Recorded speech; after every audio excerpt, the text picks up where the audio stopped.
Salam alaikum Azulfillaoun, bonjour. Ils ne nous auront vraiment rien épargné, ni les crimes de masse, ni la captation indue du pouvoir, ni la fraude électorale, ni le mensonge institutionnel, ni la rapine organisée. Un autre scandale, un énième scandale vient encore éclabousser les dirigeants algériens et leurs clients et leurs complices. Une autre affaire scabreuse qui semble n'avoir pas vraiment secoué le sérail, encore moins l'opinion publique, comme si le grand nombre des révélations sur les turpitudes du régime avait fini par banaliser dans l'esprit des gens tous ces scandales. Trop de scandales tuent le scandale, d'une certaine manière. Tout de suite après que cette affaire ait été éventée, relayée par la presse, un homme politique algérien qui s'était porté candidat aux dernières élections présidentielles, avant de s'en retirer avec fracas, a déclaré, comme pour ramener les choses à leur juste proportion, que les fortunes algériennes engrangées ailleurs seraient d'environ 200 milliards de dollars. 200 milliards de dollars. Presque l'équivalent des réserves de change algériennes. Et je précise que la personnalité qui s'est livrée à cette déclaration n'est pas n'importe quel kidam, puisque Ali Benouari, c'est de lui qu'il s'agit en l'occurrence, a été ministre algérien du Trésor, enseignant universitaire, en plus d'avoir exercé et de continuer d'exercer encore de hautes fonctions et des charges importantes dans le monde financier international. C'est dire que ce chiffre de 200 milliards de dollars qu'il a avancé est à prendre très au sérieux. Le plus curieux et qui nous renseigne un peu sur la démission collective, pour ne pas dire l'anesthésie générale où a été plongée la société algérienne, est que cette déclaration de Ali Benouari n'a pas soulevé plus d'interrogations que ça, finalement.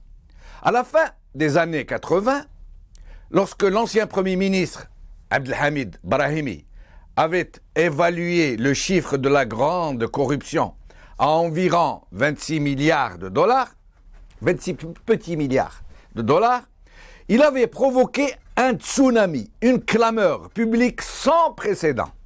Les Algériens n'avaient plus que ce chiffre à la bouche. Et ce fut un tournant marquant dans la perception des Algériens sur leurs dirigeants.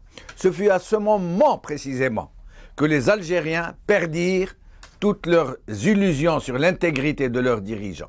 C'est à ce moment-là qu'ils ont définitivement été déniaisés, si je peux dire, et que l'image du dirigeant apparut désormais sous son véritable jour, celle du menteur, du brigand, capable du pire. Mais là, 35 ans plus tard, après la déclaration de Brahimi, 35 ans après une immense tragédie, 35 ans après que près de 1000 milliards de dollars aient été jetés par les fenêtres, par une clique aussi vorace qu'elle est frappée d'incompétence systémique, la déclaration de Ali Benouari, qui fait état de ce butin approximatif, engrangé par le régime dans des comptes bancaires ailleurs, en Occident et dans les paradis fiscaux, un butin qu'il évalue à environ 200 milliards de dollars, comme je l'ai déjà dit, selon les mêmes déductions que celles de Abdelhamid Brahimi, selon le même cadrage, semble n'avoir suscité d'indignation et d'inquiétude que dans quelques cénacles d'initiés où l'on avait déjà, de toute façon, une idée sur les déprédations de la mafiocratie régnante. C'est là, c'est précisément là, encore plus que dans le pillage en lui-même, que se situe le vrai problème.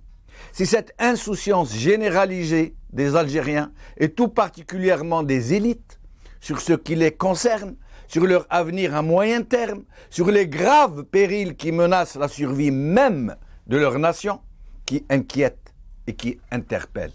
Ce régime a réussi l'impensable, faire éclater la société algérienne en autant d'individus, chacun pour soi, chacun retranché derrière ses baraudages, chacun dans ses petits calculs, débranché de toute vision collective, ne se sentant concerné en rien par la mise à mort de son pays. Nous en sommes là. Le pays est livré, pieds et poings liés à une mafiocratie qui le saigne et le pressure. Le pillage est non seulement poussé jusqu'à l'imaginable, mais il semble même qu'il jouit d'une complicité d'États occidentaux qui ferment les yeux sur ces trafics, voire même, peut-être, qui prêtent leur concours à des opérations de blanchiment. Aujourd'hui, Al-Watan, Jilali Hajjaj, président de l'association algérienne de lutte contre la corruption, la justice algérienne devrait ouvrir une enquête préliminaire. TSA, SwissLeaks, des centaines d'Algériens possèdent des comptes en Suisse par Riyad Hamadi. Al-Watan, révélation de SwissLeaks sur les comptes douteux de 440 Algériens à HSBC, Genève. Les autorités gardent le silence par Sedima Tlemceni.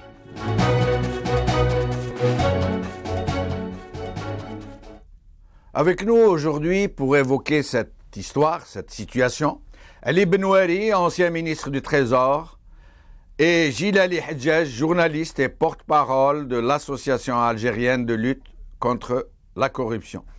À tous deux, je dis merci d'avoir accepté notre invitation. Ali Benouari. Oui. Bonjour, c'est Ali. Oui, bonjour, c'est Jamel. Alors, votre sentiment sur cette histoire? Mon sentiment, c'est qu'il n'y a rien de nouveau, rien de bien nouveau, parce que si ce n'est le chiffre qui a l'air d'être choquant et qui est effectivement choquant, ce chiffre résulte de ma propre estimation, mais il faut le relativiser tout de même, le relativiser sans en amoindrir l'importance et la gravité. Oui. Il représente 10 fois ce que Abdelhamid Brahimi avait déclaré dans les années 80. Exact. À l'époque, les exportations algériennes étaient de l'ordre de 13 milliards de dollars. Aujourd'hui, on exporte 10 fois plus. Oui. Donc, en s'en tenant aux chiffres de Abdelhamid Brahimi, on est à peu près dans le même ordre de grandeur. Oui. Ça, c'est une première remarque. En dollars de 1986 à peu près, 85-86, les 200 milliards de dollars représentent peut-être 100 ou 120 milliards de dollars. Donc, nous sommes toujours dans des chiffres que l'on peut appréhender avec comment dirais-je, ce sont des chiffres crédibles pour moi. Mais pour arriver à ce chiffre, il a fallu intégrer aussi les formes de corruption, les différentes sources de corruption. Il y a les pots de vin sur les marchés publics, il y a la surfacturation qui est un véritable drame national, il y a également les capitaux qui s'évadent depuis l'Algérie du secteur privé, parce que l'économie algérienne, l'organisation de l'économie et du pouvoir pousse les Algériens à faire fuir leur argent au lieu d'attirer l'argent qui est à l'extérieur, par divers canaux. Le premier canal, c'est la valise, c'est le marché noir des billets. Oui. Le deuxième canal, c'est la compensation, c'est-à-dire que les émigrés algériens devraient transférer peut-être une dizaine de milliards de dollars par an au moins. Oui. Ça ne veut pas dire qu'ils ne les transfèrent pas. Ils les transfèrent, mais par compensation. Autrement dit, au lieu que l'argent rentre, ils reçoivent des dinars en Algérie et ils les vendent, les émigrés donnent des devises à l'étranger aux Algériens qui font évader leur capital. Absolument. Je vais en venir tout à l'heure au sujet de cette question. Je vais y venir, justement. Justement, à ce sujet, elle est Benouari. À ce sujet précisément. À ce sujet. Alors, tout le monde sait, en Algérie, tout le monde sait que le change informel, celui qui se fait ouvertement sans s'en cacher dans toutes les villes importantes d'Algérie, tout le monde sait que ça brasse des sommes faramineuses. Et il est tellement bien organisé que les fluctuations du taux de change, devise par devise, euro, dollar, etc., sont les mêmes à l'instant T, aux quatre coins du pays. Tout le monde sait aussi que ce sont les barons du régime et ses alliés naturels qui achètent le plus gros de ces sommes, de cet argent. Mais tout le monde sait aussi que dans toutes les villes importantes de France, Lyon, Paris, Marseille, etc., des bureaux de change informels, c'est des gens qui sont connus. Moi, à Lyon, je connais quelques personnes. À Paris, j'en connais. Et ils captent des sommes énormes, comme vous veniez de le dire, en euros, de gens qui veulent envoyer de l'argent chez eux, et ils leur donnent des dinars en Algérie. Et cet argent-là, tout le monde sait, a été acheté dans les marchés informels en Algérie ou en France, tout le monde sait qu'il est acheté par les barons du régime. Alors, la question que je voulais vous poser, comment font ces gens pour blanchir cet argent? Parce que cet argent, il faut le déposer dans leur banque. Comment faire quand ils le déposent pour le laver, pour le blanchir? La question s'adresse à... Ali Benouari. Ali Benouari. Oui. Quand vous êtes dans le monde de la banque... Le système de blanchiment est universel, que ce soit pour l'argent de la drogue ou l'argent de la corruption. Quelle que soit la source de l'argent qui est à blanchir, les canaux sont les mêmes, ils sont multiples.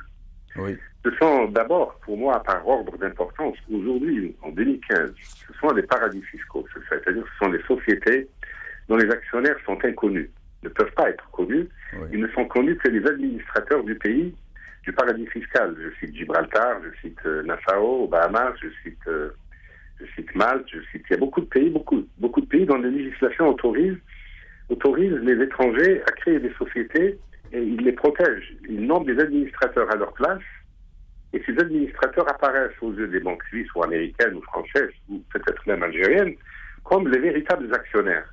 Or, ils ne sont pas actionnaires. Oui. C'est ça le système des paradis fiscaux. Et évidemment, cet argent-là qui transite par ces sociétés offshore est exonéré d'impôts. Oui. C'est d'où leur attrait. Ça, c'est la plus grande source. La deuxième, c'était les comptes numériques en Suisse et qui ont aujourd'hui disparu. La Suisse, sous la pression de beaucoup de pays, elle ne fait plus de différence entre fraude fiscale et évasion fiscale. Donc, par définition, ils demandent à tous les gens qui souhaitent ouvrir un compte, tous les étrangers qui souhaitent ouvrir un compte en Suisse, et de plus en plus dans beaucoup de pays, européens notamment, d'où vient l'argent. Prouvez-nous que l'argent est propre. Ouais. Alors, prouver que l'argent est propre, il y a d'abord la déclaration de l'intéressé. Oui. Donc, la déclaration de l'intéressé. Mais les Suisses ne vont pas, comme beaucoup de pays, ne vont pas jusqu'à exiger de produire un quitus fiscal ou une attestation fiscale du pays d'origine. C'est ça la nouveauté qui a été introduite en Suisse. Aujourd'hui, il faut produire une attestation fiscale du pays d'origine disant que l'argent est blanc.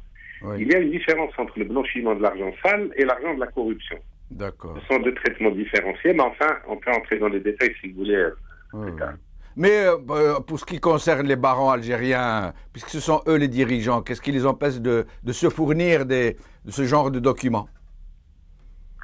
Non, c'est très difficile. C'est même, je pense, ça n'est pas possible. Ah bon? Mais encore une fois, il n'y a pas que la Suisse. Oui. Aujourd'hui, si vous allez à Dubaï, on vous demande rien du tout. Ah. Donc, beaucoup de fortunes ont quitté la Suisse pour aller à Dubaï et vers votre pays, mais principalement Dubaï. Vous m'en direz tant. La plus grande blanchisseuse au monde aujourd'hui. Vous m'en direz tant. Restez avec nous, Ali Benouari. La plus grande blanchisseuse au monde. Restez avec nous, c'est Ali. Jilali Hajjaj, bonjour. Salam alaikum. Bonjour. Alors, Jilali, vous êtes bien exprimé sur cette histoire dans la presse écrite. Si vous nous disiez justement votre sentiment sur cette énième affaire. Oh, c'est pas une surprise. Disons que ce qui est intéressant à travers ce nouveau scandale, c'est peut-être qu'une partie des mécanismes qui permettent la fuite des capitaux, l'évasion fiscale, la fraude fiscale, le blanchiment de la fraude fiscale. Donc une partie de ces mécanismes est connue et rendue publique. C'est vrai que nous soupçonnions déjà un peu quelles étaient les procédures des circuits du blanchiment d'argent, des circuits de la grande corruption. Là, on a un exemple édifiant, et d'autant plus édifiant que la banque en question, la filiale d'HSBC à Genève, reconnaît publiquement, reconnaît donc, reconnaît sa culpabilité. Et d'ailleurs, auprès des gouvernements européens notamment qui ont mené des enquêtes judiciaires, HSBC Genève donc a choisi la posture du plaidoyer coupable. Ça c'est une chose quand même assez importante et qui est peut-être être essentielle dans le sens où nous savons maintenant comment un certain nombre de personnes en Algérie, quelles que soient leurs fonctions, notamment dans les fonctions notamment de décision, des fonctions de pouvoir, ceux qui ont pratiquement fait main basse sur une grande partie de l'argent du pétrole, on sait entre autres comment ils procèdent. Donc ça, c'est peut-être la chose la plus intéressante. Beaucoup de citoyens en Algérie suivent avec beaucoup d'intérêt cette affaire, malheureusement. Mais comment ils procèdent, Gilali Hijaj? Il y a très peu de canaux d'expression. Dites-nous comment ils procèdent. Permettent de faire part de leur colère et de leur indignation. Oui. Si l'on devait comparer, et c'est malheureux à préciser, si l'on devait comparer entre il y a plus de 20 ans la possibilité des canaux d'expression qui étaient donnés à l'opinion publique pour s'exprimer, et maintenant malheureusement il y a un net recul. Il y a comme ça un peu une offre de façade, mais je suis moi-même relativement à dire surpris. Les chaînes de télévision privées qui, par exemple, sur un certain nombre de faits divers, ici et là en Algérie, en font des choux gras et des émissions en longueur de journée, sur cette affaire de la CHBC, notamment de l'implication d'un certain nombre d'Algériens ou de ressortissants étrangers en Algérie, oui, c'est silence radio. Ça aussi, c'est une donnée. Alors que sur les réseaux sociaux, oui, les Algériens s'expriment à ce sujet, absolument, prennent connaissance de cette affaire, prennent connaissance des mécanismes et découvrent avec effroi comment des mafieux, comment des grands corrompus, ceux qui blanchissent l'argent, ceux qui font fuir les capitaux, sont en train de saigner le pays. Gilali Hijaj, j'ai cru vous entendre dire que au sujet de détournement de grandes sommes d'argent sur ce qui est des transactions de pétrolières, hydrocarbures, vous saviez comment ça se passait. Vous pouvez nous expliquer en peu de mots? Non, en fait, nous le savions. Les circuits, j'allais dire, des commissions et des pots de vin, notamment les grands scandales en question, ont révélé ces dernières années, grâce à un travail remarquable de magistrats suisses, de magistrats italiens, de la police judiciaire canadienne, aussi d'un certain nombre de journalistes des pays en question, ont montré en fait ce qui vient d'être révélé à travers l'affaire HSBC. Placement dans une première étape d'énormes pots de vin, d'énormes commissions dans des banques européennes, des banques, j'allais dire, reconnues sur la place publique. Oui. Deuxième étape, comme le disait M. Benoîri, c'est pour garantir la sécurité de ces placements et pouvoir les utiliser comme ils le veulent, ces placements dans des paradis fiscaux asiatiques, Amérique centrale, asiatiques principalement Hong Kong, Macao, Amérique centrale, c'est connu maintenant, le Panama est peut-être un des paradis fiscaux justement célèbres. Et donc maintenant, oui, il y a HSBC, mais c'est un peu comme Sonatrach. Ouais, il y aura d'autres banques, des affaires, d'autres scandales par des banques étrangères, et notamment des banques étrangères qui sont bien installées en Algérie et qui brassent des chiffres d'affaires phénoménaux. Restez avec nous. Maintenant. Oui. Gilali Hijaj, avant de... une question. Je me permets un peu une provocation. La justice algérienne devrait ouvrir une enquête préliminaire. Je ne me fais pas du tout d'illusions. Nous non plus. Ni le ministère des Finances, ni la Banque d'Algérie, ni l'administration des impôts, ni la cellule du renseignement, du traitement du renseignement financier, ni la justice n'ouvrira un compte. À ce sujet, Gilali Hijaj. À ce sujet, Gilali Hijaj. Gilali Hijaj, est-ce que vous m'entendez?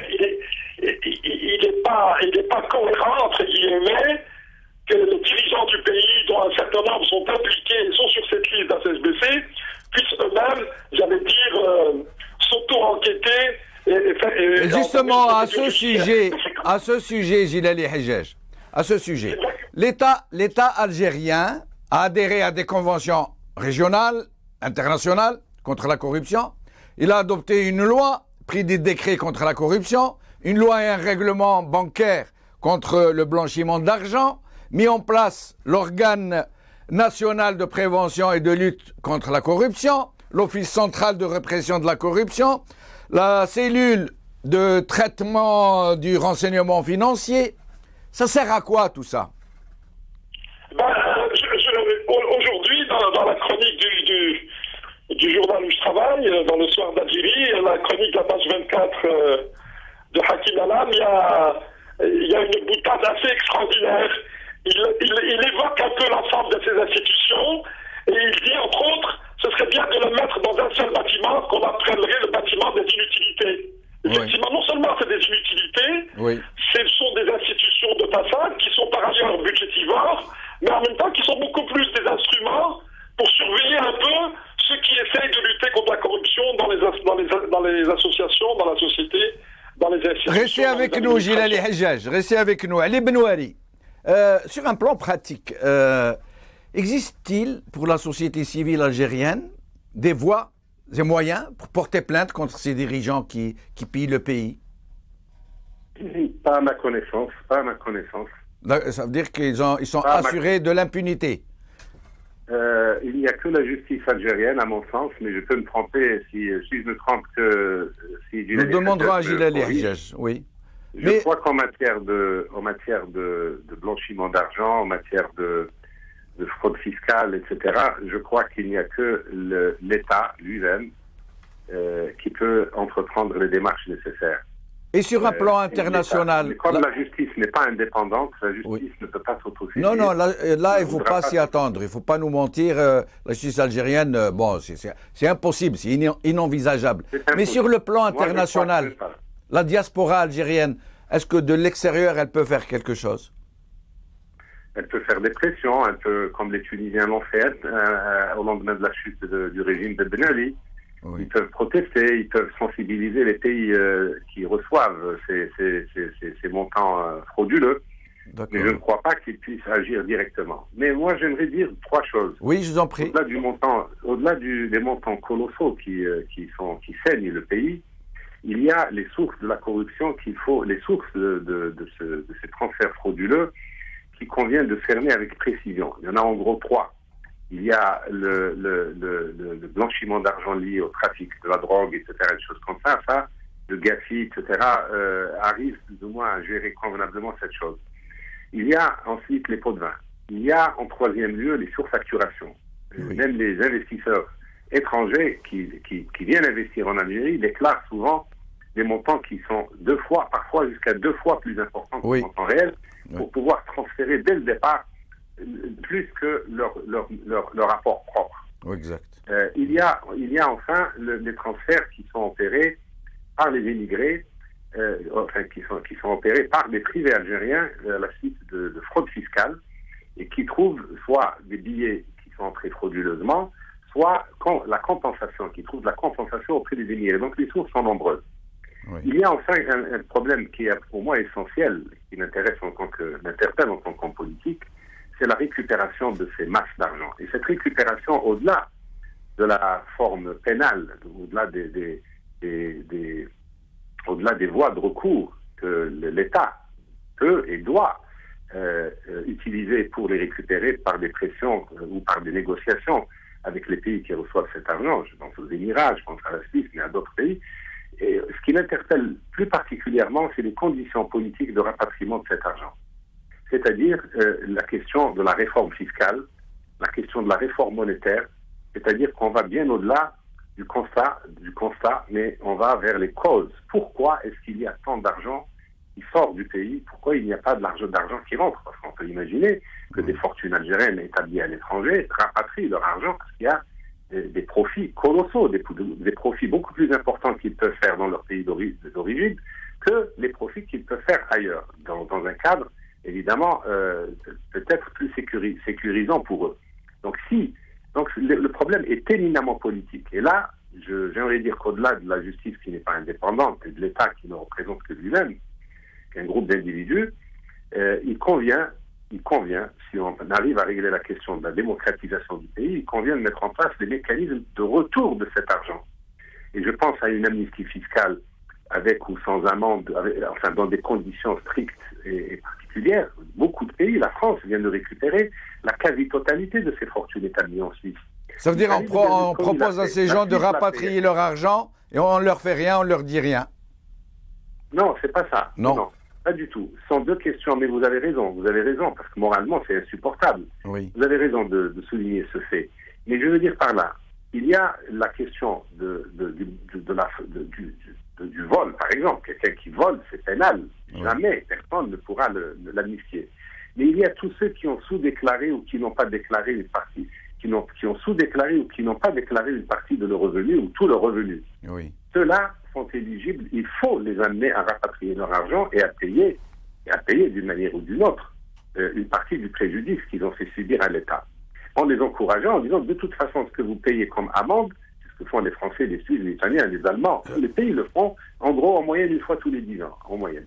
Et ils récupèrent des sommes colossales qui s'investissent dans le pays plutôt que de profiter aux pays étrangers. Donc je parle ici des conditions politiques de retour de ces capitaux. Oui. Après, la question de celui qui a volé, comment absoudre quelqu'un qui a volé, même si on blanchit son argent entre guillemets de cette manière, il n'empêche que le délit lui-même est punissable par le code pénal. Oui, mais l'amnistie consiste à pardonner des délits et des crimes. Donc non, mais ils ont fait une loi qui absout les crimes pour terrorisme et des choses comme ça. Oui. Donc on peut très bien faire une loi d'amnistie pour permettre au pays de récupérer les centaines de milliards de dollars qui sont à l'étranger. Absolument. On ne peut pas faire l'économie de ce débat. Que ceux qui s'intéressent aux questions pénales persévèrent dans leur action.